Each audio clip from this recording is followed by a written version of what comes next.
You could get to Mars in just 30 days. No, this isn't sci-fi. A new, breakthrough plasma engine could actually make it happen. Pretty soon, we might be swapping our beach chairs in the Bahamas for a trip to the Red Planet. So, when can we buy our tickets? Well, probably not until 2030. And even then, those first rides will probably be a luxury reserved for astronauts, not tourists. They're already thrilled though, because this engine could change everything about space travel, cutting flight times way down and making missions a lot easier to handle. Right now, traveling to Mars is just a dream. Nobody's ever set foot there, and there's one big reason why. A round trip would mean spending years stuck in space. And that's anything but safe. We did send people to the moon though, but that's a whole different story. Getting to our natural satellite only takes a few days. The fastest trip was Apollo 8, when the crew made it from Earth's orbit to the moon's orbit in just under 3 days. If the team wants to save fuel, they might choose a different route to get there. And those paths can take way longer, sometimes weeks, even months, before they finally reach the moon. So how long it takes to get there is more of a strategic choice. Now, what about Mars? Well, the Red Planet is a lot farther away. On average, it's about 140 million miles from Earth. According to NASA, even if you could hop on a spaceship right now and head straight there, the trip would take anywhere from 7 to 10 months. Take NASA's Mars Reconnaissance Orbiter, for example. This spacecraft launched from Cape Canaveral in August 2005 and didn't reach Mars's orbit until March of the next year. How long the trip takes can change though. That's because the distance between Earth and Mars is always changing as they orbit the Sun. So even if we can get there in a few months, a round trip could end up taking nearly 3 years. And nobody wants that. Not just because it'd be boring to live up there without Netflix, but because it's seriously risky. Spending that much time in space can do real damage to the human body. You see, a mission to Mars would put astronauts through 3 different gravity fields.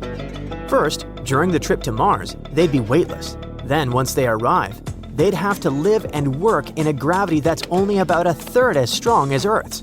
And finally, when they come back, they'd have to readjust to Earth's gravity. Switching between all those gravity fields is no joke. Astronauts can lose their balance and sense of direction, which can cause nausea and confusion. Dealing with that while landing a spacecraft on Mars is definitely not fun or easy. That's just one set of problems.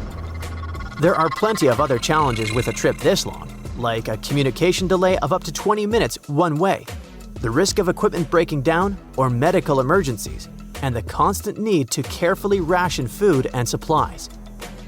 Thankfully, the new engine I mentioned earlier might just save the day and could make the trip way shorter. Or at least, that's what scientists are saying. They've built a prototype of plasma electric rocket engine that could get us to Mars in just 30 to 60 days. And if your first reaction was, a plasma what? Don't worry, I'll explain. So, here's a normal rocket, the kind you see blasting off from Cape Canaveral. It works by pumping liquid hydrogen fuel and liquid oxygen oxidizer into its engine.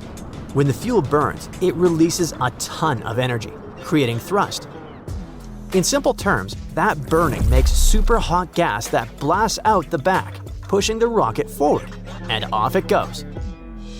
Now, here's the plasma rocket. It takes off pretty much the same way using the same chemical mix to launch. But once it reaches orbit, it switches over to an electric propulsion system, and it works completely differently. Instead of burning liquid hydrogen and oxygen, it uses 2 electrodes.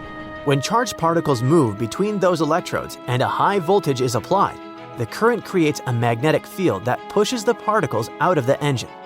That superheated plasma shoots out in one direction, and the spacecraft moves in the other. That's how it creates thrust. We're talking about at least 6 newtons of thrust. To give you an idea, 1 newton is about the same force it takes to hold up a small apple against gravity.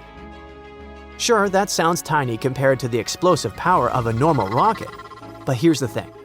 A plasma engine can run non-stop for months. gradually accelerating spacecraft to extremely high speeds.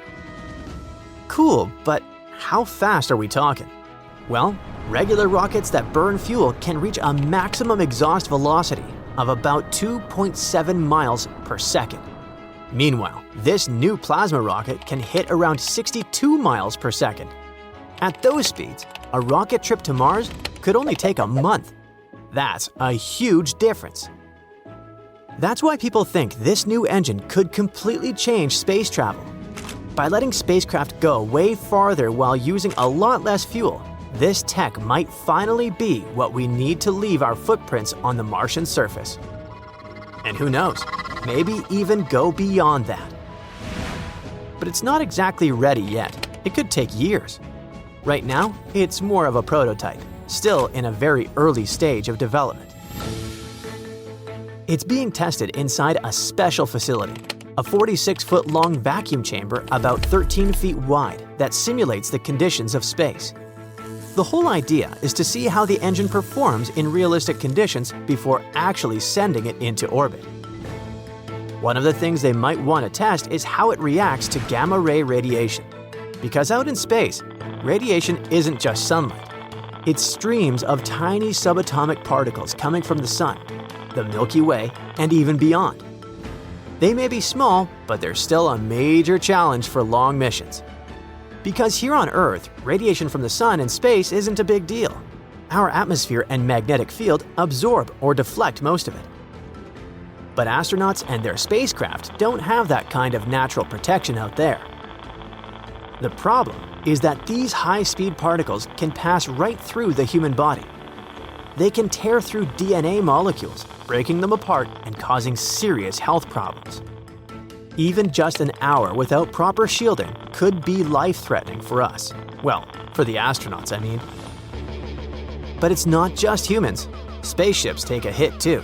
These particles can penetrate the spacecraft's materials and damage sensitive electronics, causing glitches, malfunctions, and even complete failure. That's the last thing you want on a long space trip, right? It's not like there's a pit stop with a mechanic on the way to Mars. And with a round trip taking over a year, that's a huge problem. The longer astronauts and their ship are exposed, the higher the risk. That's why finding ways of getting to Mars faster is so important. But the creators of this plasma engine are not the only ones racing to get to Mars with faster rockets, though. NASA recently teamed up with the Defense Advanced Research Projects Agency to test a nuclear thermal rocket engine in space, a technology that could also cut down travel time for future human missions to the Red Planet. Meanwhile, SpaceX has even bigger ambitions with their colonization program, better known as Occupy Mars. Their plan is to send people to actually live on the Red Planet, hoping it'll help humanity survive in the long run. They're planning to launch the first starships there in 2026, but they'll probably still be uncrewed. The scientists are confident that those ships make it to Mars in just 6 months. So, we've got a plasma engine, a nuclear thermal rocket, and a whole Occupy Mars mission all racing to get people to Mars very soon. But who is really going to pull it off first and get there the fastest? I guess only time will tell. But hey, you can drop your guess in the comments. That's it for today. So hey, if you pacified your curiosity, then give the video a like and share it with your friends. Or if you want more, just click on these videos and stay on the bright side.